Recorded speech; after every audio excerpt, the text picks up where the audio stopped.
YouTube channel, Streetcar build part number 2.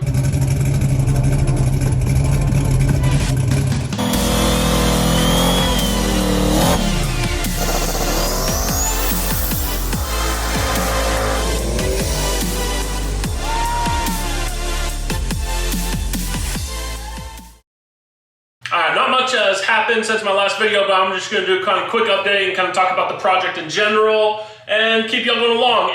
The last video did really good. Y'all knocked out of the park, tons of likes, tons of comments. It was a how much does something like this cost? So I told you I'd tell you first thing in this video, this roller cost me 50 grand.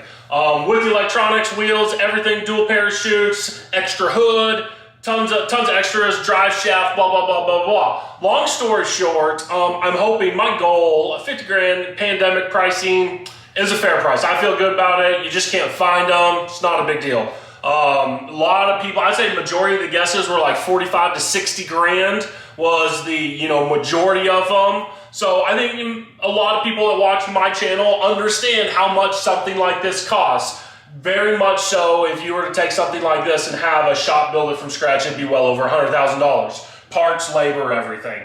I wanted to be, somewhere low 40s. So it came with tons of electronics. I've sold a lot of the electronics already. I have some left. I'll show that in case anyone's needing some electronics. I have a few miscellaneous parts. So I'm going to put them in this video here in a sec so you guys can see what I got left and go over prices. But yeah, once I sell the electronics and the extra, drive shaft and shifter and, a bunch of extra stuff, I'm hoping to be in like the 42 to 44 range rolling into this car. I'll feel pretty good about that. My last black Fox, I got into that car is 25K rolling.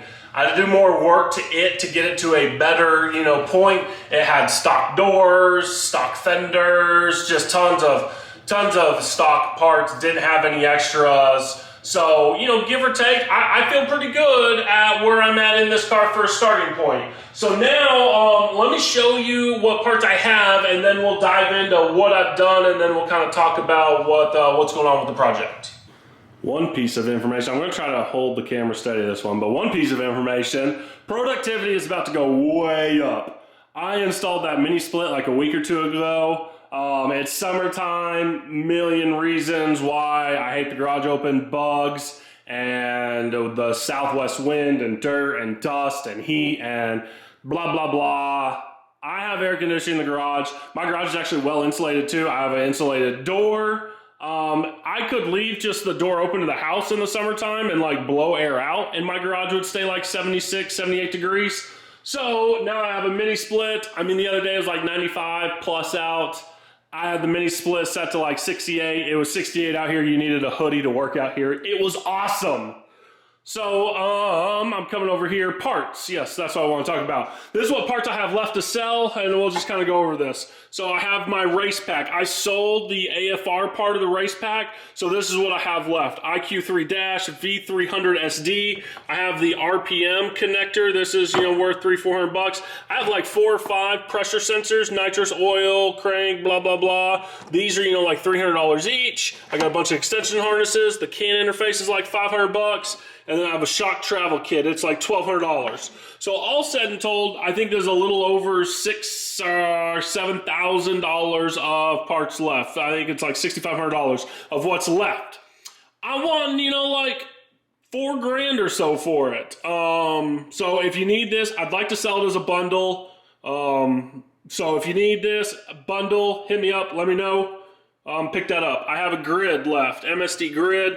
I want like, I don't know, 350 bucks for it. I have a Lingenfelter nitrous controller.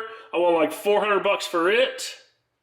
I have a Welding 2345A pump with filter. Last service in 2019, and it's only got like 10 runs on it since then. And this is an expensive pump. With the filter, give me like 800 bucks for it. That's a deal on that guy. It's got like no runtime on it. So that's what parts I have left. I may have some miscellaneous stuff after that. I'm not selling the steering wheel. But yeah, so that's, drive shaft. This one I need to measure. I think it's 47 inches from U-joint to U-joint. I'll measure. There's a Turbo 400 shaft on it for Turbo 400, but this is a PST carbon drive shaft. if you need this, I actually have an original PST box. I can ship that in. That's like, with the warranty, I think it had the warranty tag on it. That's like a $1,300, $1,400 drive shaft. You know, I understand used carbon drive shaft, whatnot. Someone give me like $800 for that thing. And you have it. And like I said, I have the original stuff to ship it in, so it'll be shipped nice and safely. So those are the parts that I have left. I may have one or two other things, but that's the majority. So now, let's, I guess I'll just walk and talk, and I'll try not to use my hands because everyone hates when I use my hands. So you'll notice front end. I did tons of work up here. This is a dirty work, and you can't see. Let me show you. Oh, I'm still numb, actually. So let me enter my clip of, you know, people think I don't work on my garage right here. And everyone probably thinks I never actually do work in my garage. It's always so clean. I'm about to clean it up. I've been working on the front end, which we'll talk about that here in a sec, but here's a good example. I'll just swept this little area, and yeah, now a pile of, it's all metal. Been cutting it up, and we got something to talk about. I had to go get some stitches too. Okay, and then I say, you know, I cut myself. I was working on my garage. I'm limping. You can't really tell. I got a bandage on, but I had to get a bunch of stitches. I was cleaning all this off, so I cut off the old motor mounts, and I, you know, cut off all the extra bracketry and the hump and all the stuff that had like the fuel. Oh, sorry, can't use my hands. The fuel cell and the water tank and all that, the breather system. I cut it all off, and so this should give everyone a little hint if you want to know what motor I'm doing in this setup. It hasn't been released yet, but there was motor plates for an LS, and there is no motor plates now. So it was set up for a small block Chevy and an LS. I cut everything off. So that tells you what I am not doing for sure. Ha. But anyways, I cut everything off, and there was a sharp piece right here. I was in here grinding. Sorry, I'm using my hand, but I needed to show you. There was a sharp piece that hung out right here. I cut a piece off, and I hadn't grinded it down yet. And I, for some stupid reason, stuck my leg in here like this. I did it once, and I was fine. I did it a second time, and my leg got caught on that calf. It got my calf through the fat into the muscle, a bunch of stitches later, and here I am. It's still numb. I'm sure I'm going to be miserable when it is not numb anymore. Hopefully it doesn't slow down progress. But so I cleaned everything up, got all the extra bracketry off and all the stuff I don't want. It was actually quite a bit of weight. I was kind of surprised. Got the wheels and tires off. I'm sending the sand tufts off, so that's why I'm disassembling the front. And I also want to update the TBMs. They have a new set of bracketry that will put a wheel speed sensor. I want to do a wheel speed on one of these. And then I've started on the firewall. There's more holes than I would hoped, but it is what it is. I'm going to come in and plug all those and weld them up. And then I got a new panel for this, a new panel for this, a new cow panel. So I have all new panels, and then I will sand everything, and then I will repaint it this lovely glossy gray color. So that's kind of where I'm at on the front end, just cleaning stuff up and getting ready. Doesn't it look so much better without all the junk? The strut towers and the front end, it looks great. Really, really loving the front end. So then we come onto the inside, and I have done some work in here. Actually, I want to go to the other side. Sorry. I'm limping along. Bear with me. I'm trying to hold the camera as steady as possible. Okay, so here I am. You know, I got all the electronics out. And I just started taking everything out. It is dirty, so hang with me. But yeah, work in progress. Lots of work comes in here. You should have seen this. I pulled the carpet out. They had done some nasty glue. It was like the stiffest glue I've ever seen. So there was carpet everywhere. Even after I pulled it, I had to wire wheel so much to get this cleaned up. You can see the awesome through the floor subframe connectors.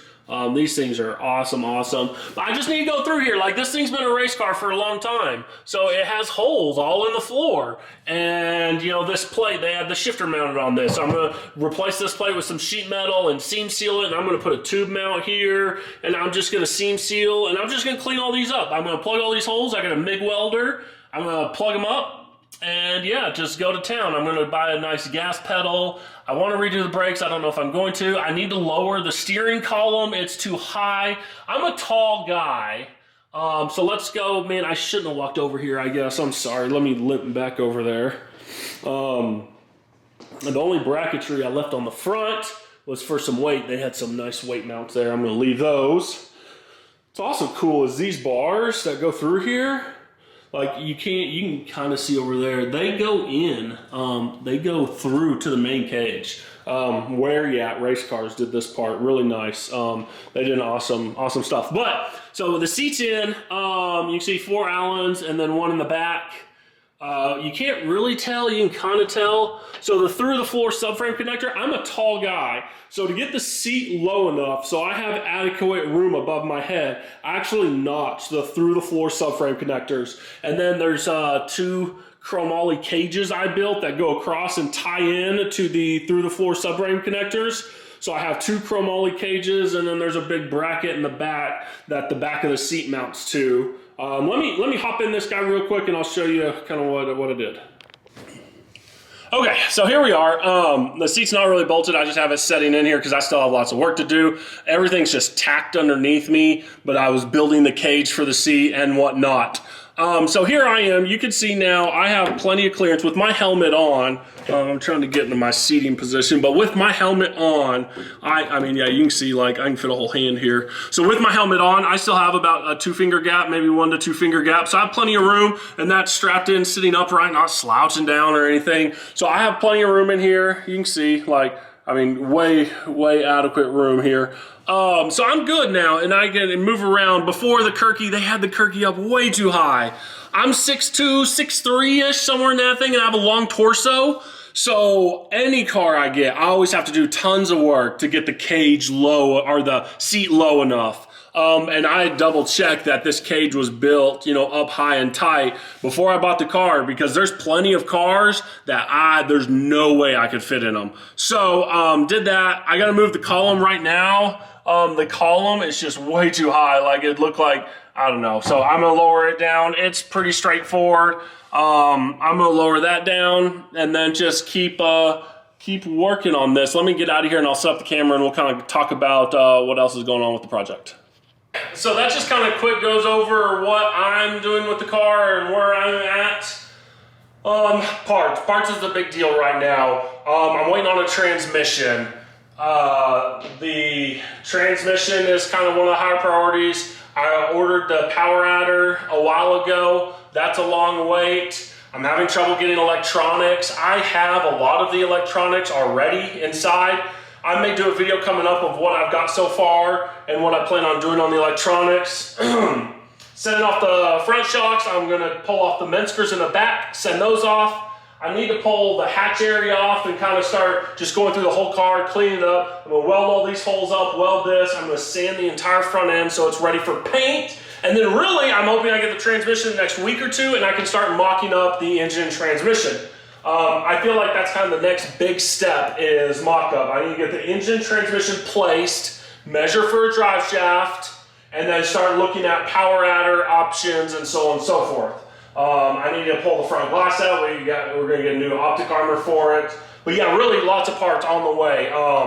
Just crazy amount of shifters on the way and lots and lots of parts. It's been parts gathering for the last couple weeks, and parts are hard to get. Everyone knows that. And what's crazy is it seems like something that it would be hard to get, you can get the next day. But something that's kind of simple takes forever to get, and you can't get. So it's crazy how weird supply chain is right now. So waiting on lots of parts. Kind of showed you what I've done. I put in a good amount of work. Finishing up Nick's car. We're getting close on it. We were waiting on piping, like a certain pipe we needed at a certain thickness. Couldn't get it. It's just parts are a problem right now, which everyone knows that. If you're messing with race cars, you know parts are an issue. So quick update on where I'm at on the car, what I paid, what parts I got left. If anyone needs a part, be sure to leave a message or contact me. Instagram or Facebook, Streetcar Joe. And let me know if you want some parts. And then, yeah, I'm just going to keep rocking and rolling and just keep going. I'll be making another video as I keep going through progress. This one may be boring to some people, but just kind of shows where I'm at, what I'm waiting on, and how everything's going. I got a bunch of stitches in my leg. Things are questionable right now. But I appreciate you guys coming back, checking out the project. I'm really looking forward to it. The more I work on it, the more I get amped up, and I'm just really excited to share the plans for the vehicle and what I want to do with it and what the setup's going to be. I can't wait. Hang tight, we're getting there. I will see you guys in the next one.